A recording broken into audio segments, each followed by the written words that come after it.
Welcome to the Victoria Rumble Room, a show that is always striving to bring you what's going on in British Columbia, Canada, the wide world. And I'm Robin Adair, and I've been away for a short break. Very happy to be back with my co-host with the most, John Jurisic, a man of all seasons, especially if he can wear a Speedo. Johnny, great to see you. Well, especially if I can wear a different shirt every hour. Because, I love doing that. I am the shirt man. Robin, you were missed. But we had we were busy. We were busy at the BC Healthcare Matters rally at the legislature. And our co-host, Paul Bearscale, was videotaping all kinds of cool stuff.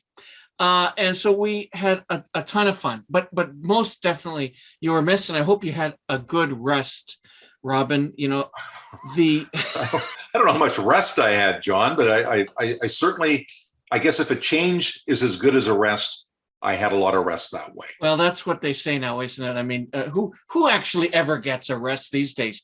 Listen, Robin, the BC Healthcare Matters rally was underway while you were gone, and doctors from across the province showed up at the BC Ledge and demanded action on the doctor shortage. Okay, demanded. And as MC, I made sure that demand was heard. Again, congratulations to Camille Curry and her team on a major effort. Boy, it sure peaked at that event. Now we'll have to see if they can keep up the pressure, right? Advocacy's tough. It's like in the grinder all the time. 1 million British Columbians don't have a family doctor, Robin. We should put 1 million people in some kind of stadium, or just to get a sense of what that size is. This government needs to act now, not 2 years from now. Okay, Robin, tell us how Ontario was. Well, let's see, John. Of course, Ontario is not Toronto. I was in Toronto. They're two different places because Toronto is the center of the universe. Yes.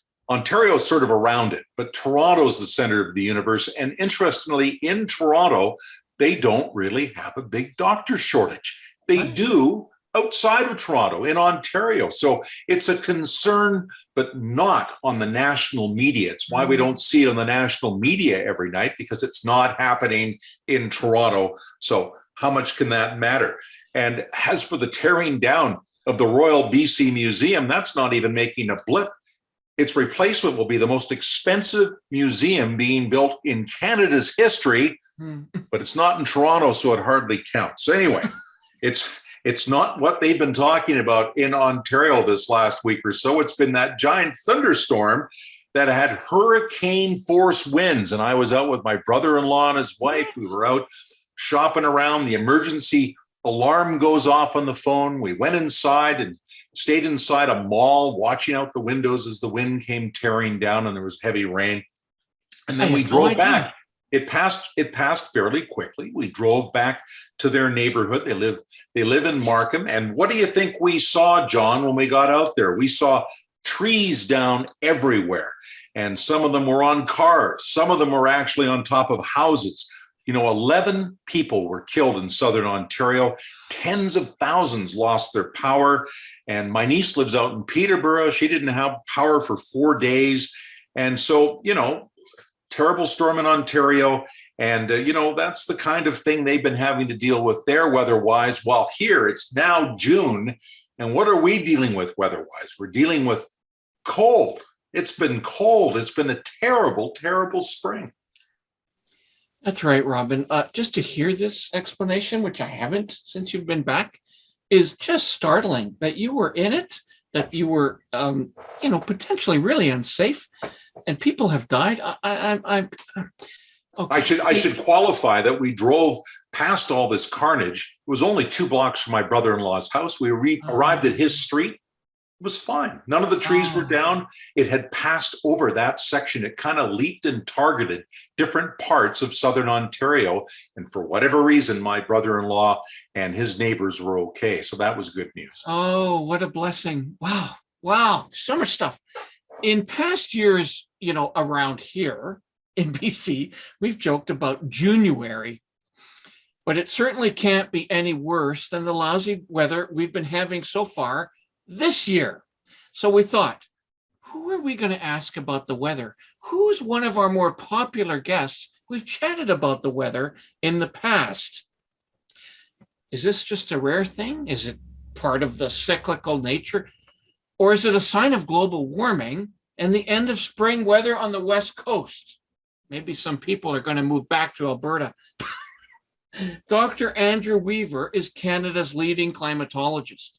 So let's zoom him in from UVIC.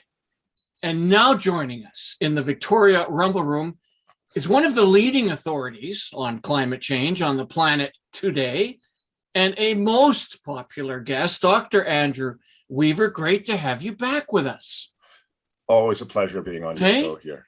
Okay, so Andrew, you've got to explain what's on your shirt. What's it representing? Looks awfully Ukrainian-related colors.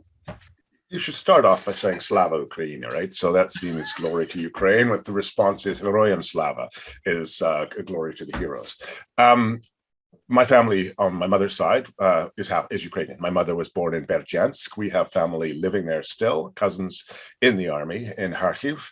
I have family in Kiev and Golomia and in Dnipro. And my mother was born in Berdyansk, which is now under Russian occupation, and on and on and on. So we got lots of family there, and it's a concern. And this is, in essence, what I'm seeing is a repeat of history. We need only go back to the period between the First and Second World Wars and what happened in Eastern Europe, or Europe at the time, where Germany and Germans were humiliated post First World War by the West after losing the First World War, and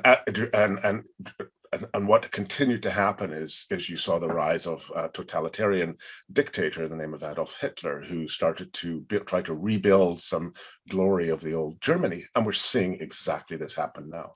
In the Ukrainian context, of course, it was Stalin who collectivized the farms in Ukraine, leading to the Holodomor, which was the last bill I had passed in BC, which was to memorialize that in British Columbia, where millions of Ukrainians were artificially forced starvation, including members of my family who had their land taken away and sent to northern Russia as part of the Holodomor and collectivization.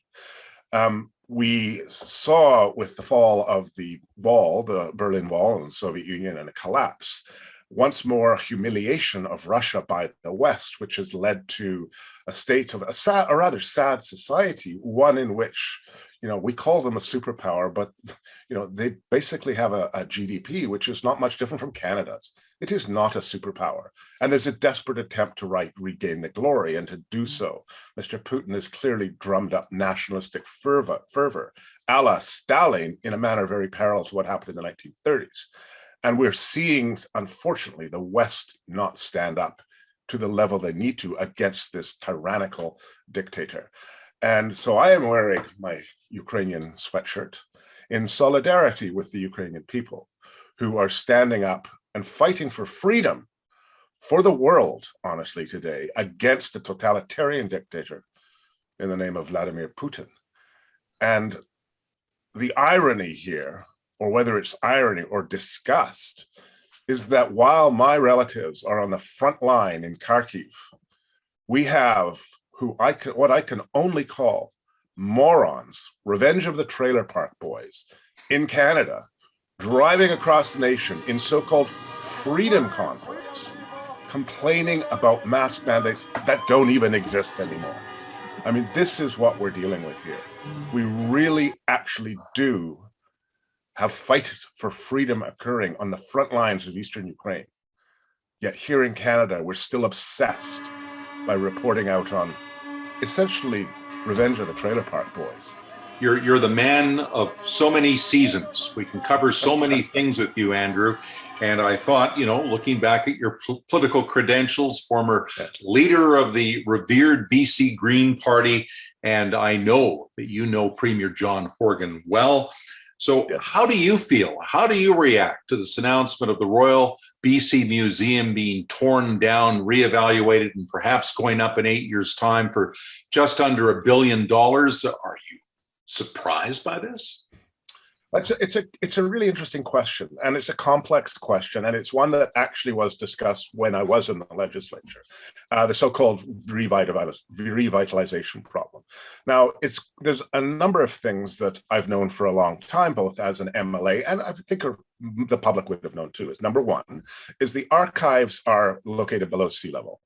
This is a problem, and that is not healthy for a collection of archives to be. But they are moving the archives to Colwood anyway. They've already announced that. Correct. The Royal Bay area is having that. The administrative building is seismically unstable. That's the tall one beside the archives and by the exhibit gallery. So there was always known that that was going to have to come down. The final one is the actual exhibit gallery. I'm not going to go down to the bell tower because I'm not sure about that. I understand it's seismically quite stable, but nobody wants to talk about it. I have no information on the bell tower. There's two issues with respect to the gallery. One is the remediation of the asbestos and other things that were literally blown throughout it. And two is the seismic upgrading of elements of it. And of course, there's the overarching issue of how do we decolonize some of the exhibits. So the approach to revitalization was one of either you could have upgraded the existing building or torn it down and rebuilt. A decision was made to tear it down and rebuild. That decision, in my view, is one that was made more recently than perhaps a decision to remediate. There's certainly that decision to remediate versus tear down was not made when I was in the legislature. There were discussions of both options. I'm not sure. I suspect, I don't know, that there may have been a kind of, okay, how do we deal with all the issues that are there? And maybe the simplest solution is just to tear it down and build it again. But I don't think the public right now has an appetite for very large construction projects for a number of reasons. One, there's a lot of other pressing issues. Number two is we can't even get somebody to renovate a bathroom in a house. The costs of trades is through the roof. We're basically taking out a huge component of that, again, for another mega project, right when the time when many local governments and provincial governments used the injection of money into infrastructure projects as part of a COVID kind of economic recovery plan. So the danger is we have all these mega projects that are being built now as part of COVID economic recovery and boots on the ground get people working. And we're adding more on top of that. It doesn't bode well for access to construction labor. And the third thing is that one might argue that this is a sledgehammer approach to reconciliation. That rather than actually taking the hard and asking the hard questions is how can we tinker with the existing exhibits to ensure that we reflect not how history has changed, but how society wants history to be told. Very important. We shouldn't cancel our past, but we can reinterpret our past by recognizing that we understand things better now, given our awareness of many other issues that we weren't aware of. You and I, Robin and Jean, we all went to school here. We were all taught in social studies in grade 9, 10 about First Peoples in Canada. I would argue that what we were taught is very different from what the kids are taught today, and rightfully so, because we were never taught about residential schools. I don't know about you. I was never taught about that. Well, I was brought up in Mission, BC. We had one down the road, so we knew all about it. Right, there you go. Right, but so yeah, we didn't here in Victoria, and so I completely respect the desire to reconfigure those exhibits in a manner that better tells the story of our history. And I suspect the public would too, but I think the timing is a little off. Well, you referenced, Andrew, priorities. Yeah. Crisis priorities. It seems like there's so many of them right now. And one that Robin and I have been involved with, and myself very directly last week, is the BC doctors shortage. Oh my! And how that could be. Well, who knows? With the way things change every week, it seems. Maybe the number one issue as the next election looms. As we all know, 1 million people in BC don't have a doctor. Was this front and center when you were still at the legislature? Yes. or has this only reached a panic level recently? No, this was the single biggest issue that I had to deal with as a constituent, was as a constituent rep in Oak Bay Gordon Head, and I know from my colleagues in the legislature for them as well. The access to primary care is very problematic in our province, and there are solutions. I tried to advance some. The BC NDP have tried to advance some. The problem here, and the BC Liberals, I gather, tried to advise some too. The problem here is I don't think that we're actually doing it correctly. First off, I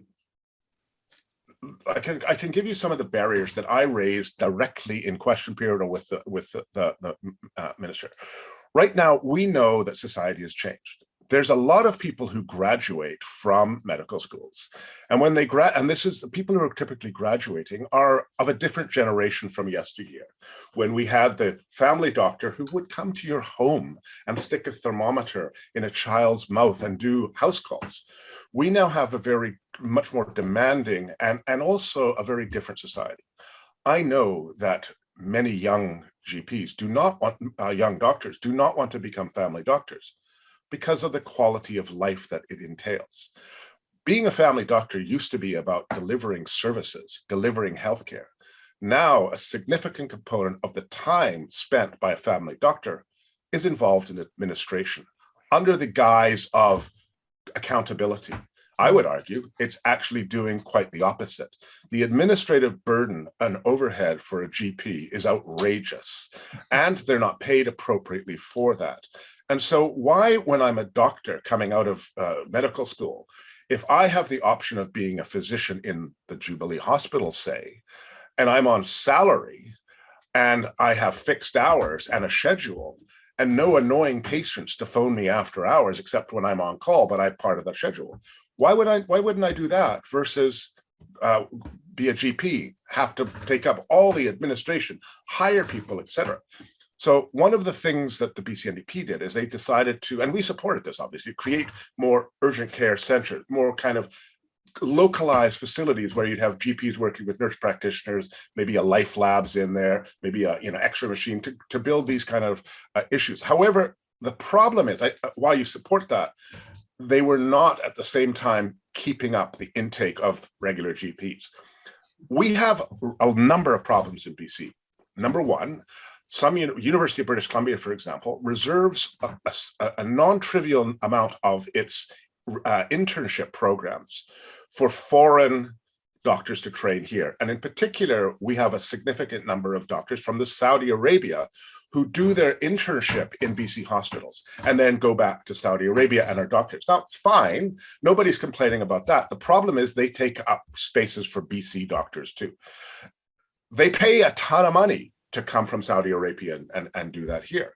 But it is taking up spaces. So the counter to that would be, okay, why aren't we bringing in our so-called BC-based students who go to Ireland, say, or Poland, and become practicing doctors there and want to relocate to their country of birth and nationality and are not eligible to practice here because they can't get an internship here. So this is a huge problem that it's very simple to fix. And I had a number of constituents who wanted to practice here, but their credentials, whether they be from Poland and Ireland, the two examples I remember right to this day, were not accepted without internships, but you can't get internships because only a small number are saved for foreign students, and many of those go to the high-paying countries that want to have training. And then on top of that, we also have a changing demographic. Look, the baby boomers, of which I'm right at the tail end. Yeah, I'm 61 birth, right at the end. We have a whole number of us getting into the retirement age, but we've also got that element group have got wealth coming with them.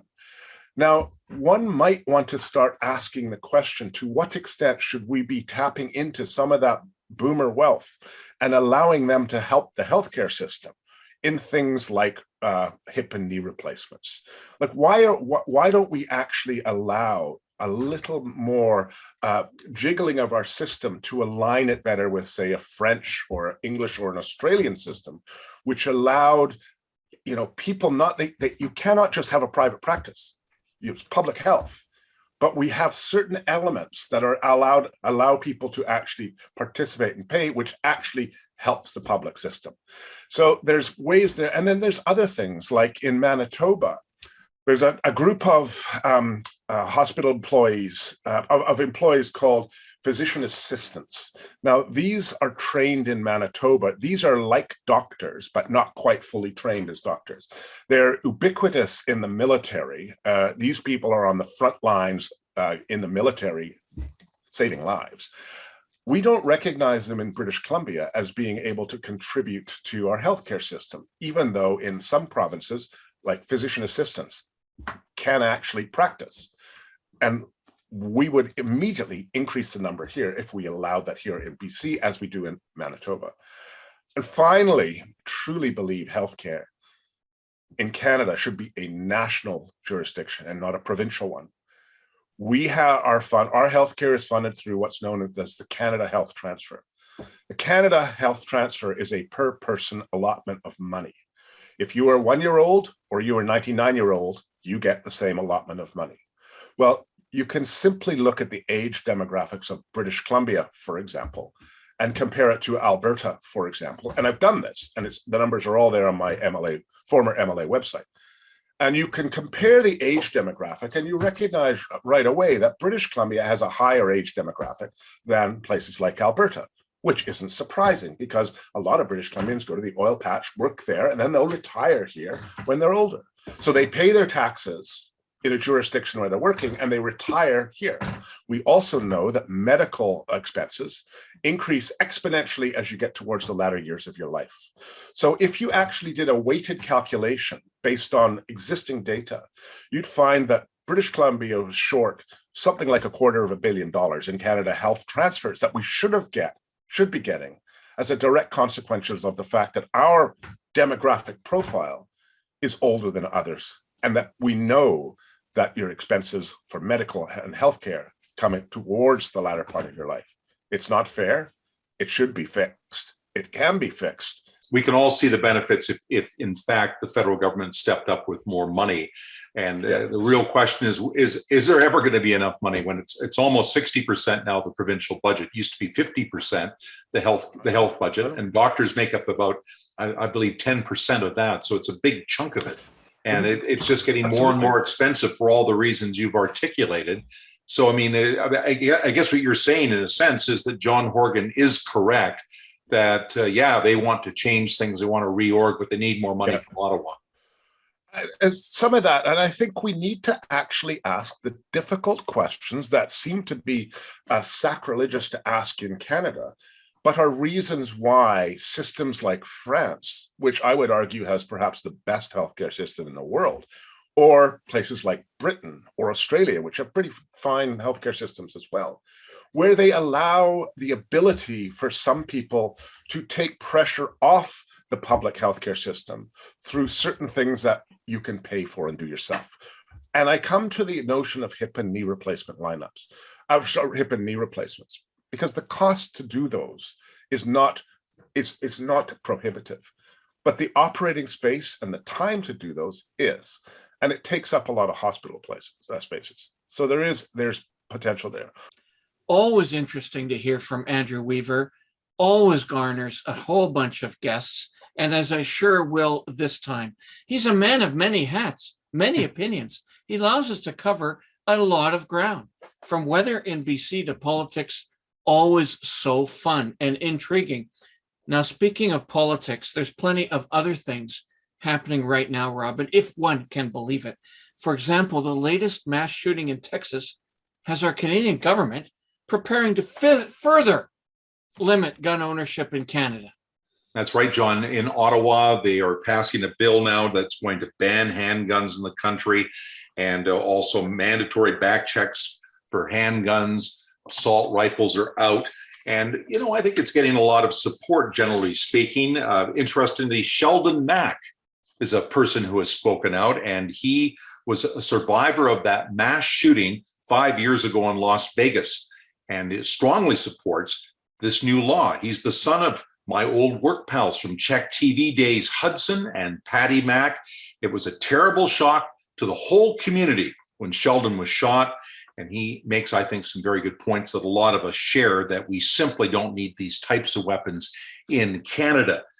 But regarding the major access to weapons in Canada, it's all well and fine that we put a ban on handguns and assault rifles here, but as long as those weapons are readily available in the United States, they can always smuggle them across the border, and that's what's going to happen. It's exactly what happened in Nova Scotia when 2 years ago there was a rampage, and I believe it was 22 people were shot and killed, the weapons coming up from the United States. So, there's a willingness here to make changes, but if there's no willingness south of the border, John, it just doesn't work. Robin, there are no words left to describe what happened down in the States. No words. I don't have any new words except to repeat what everybody's been saying. I'm sick and tired. I'm emotionally spent. I'm exhausted of seeing these mass killings in the States.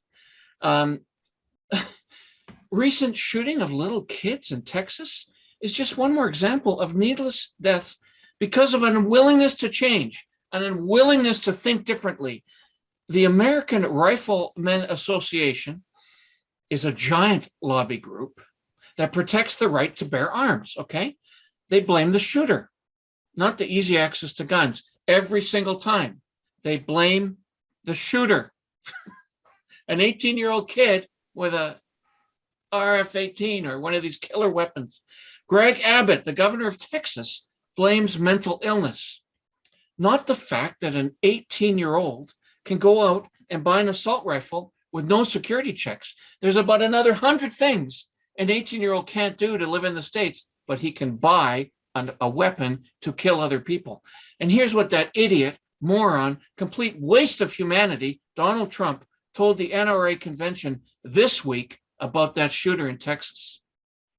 Incomprehensible loss, literally not comprehensible, stolen from us by a malice that no words can describe. Sickness. The monster who committed this crime is pure evil, pure cruelty, pure hatred, absolute pure hatred. And while those he slaughtered are now with God in heaven, he will be eternally damned to burn in the fires of hell. The Second Amendment of the U.S. Constitution was designed that every citizen would have the right. They didn't even know that they were giving the right to women. But it's now gone to a ridiculous extreme. Most certainly that wasn't going on in the Constitution from the 1700s. Ensured that everyone would have a gun because during the American Revolution, there was no American standing army. If the British came marching in, they had to call out the militia. Every militiaman from every household was expected to have a musket, so they could fight off the British. And that was the idea. People, when they wrote this, had no idea that they were going to be enabling 18-year-olds to buy assault rifles. They didn't know what assault rifles were. Times have changed. We have to adjust the way we think about the way we want to exist in this world. The Americans simply won't do it. So I suggest Canada continues to tighten up regulations on this side of the border and at least try to make our future clearer and safer from sea to shining sea. But by all means, keep those borders tight because it's not going to get better until it gets worse south of the line. And that's the way I see it. Extraordinary, Robin. Well said. I agree with everything that you've just said. Hard to come off multiple crises, multiple. However, we do need to look forward to some of the great stuff coming up next week on the Rumble Room. Robin, the president of the Victoria branch of the Ukrainian Cultural Center, Devin Goldie, will be talking to us about the resettlement of Ukrainian refugees that's going on Vancouver Island. There's some of the details of this war are going on within our community. While Ukrainian men stay in that country to fight those Russians, I almost had to bleep myself out. Their families have fled to Canada, and some have arrived in BC and Vancouver Island, actually quite a few. And we'll hear more about how that effort is going and what all of us and all of our listeners and viewers can do to help in this community effort.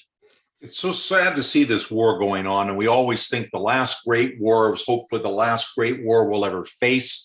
And I'm sure that's what they thought back in the 1940s at the conclusion of the Second World War, that we'd never have to deal with this again. History keeps repeating itself.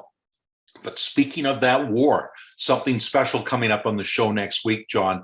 We will be featuring a 101-year-old naval veteran who served on D-Day. And he was on a ship as the troops arrived at D-Day, and I believe it was 14,000 Canadians landed on Juno Beach. He lives out in North Saanich. His name is Commander Peter Chance, and still sharp as a whip. And we're really pleased that we're going to have a chance to hear from him. But now, John, quickly, before we reach the conclusion, if you could again remind people how they can follow the Rumble Room, enjoy the Rumble Room, and be part of this ongoing adventure. First of all, I can't wait to talk to this gentleman, Commander Peter Chance. Wow, that will be fascinating. And a whole bunch of other people across all of our platforms can do the same via our Facebook page, via our Twitter page, and our YouTube page. Hey, we got over 100 followers, so now we have our own title. Yay! And of course, on our news group, Facebook news group, which allows you and you and you to all provide your own personal input and opinions, which we really look forward to. We have an Instagram page, and we also post on TikTok. And so we get around. And I haven't done our numbers lately, but I'm pretty convinced our viewership is getting either close to 500,000 or over that. So let me do that soon, and we'll see where we're at. And as a conclusion to a fascinating show, shocker block full of issues, I remain the mayor of North Tulip. And as always, the Croatian sensation, my name is Johnny Juricic. And I am merely Robin Adair, but I still say, rumble on!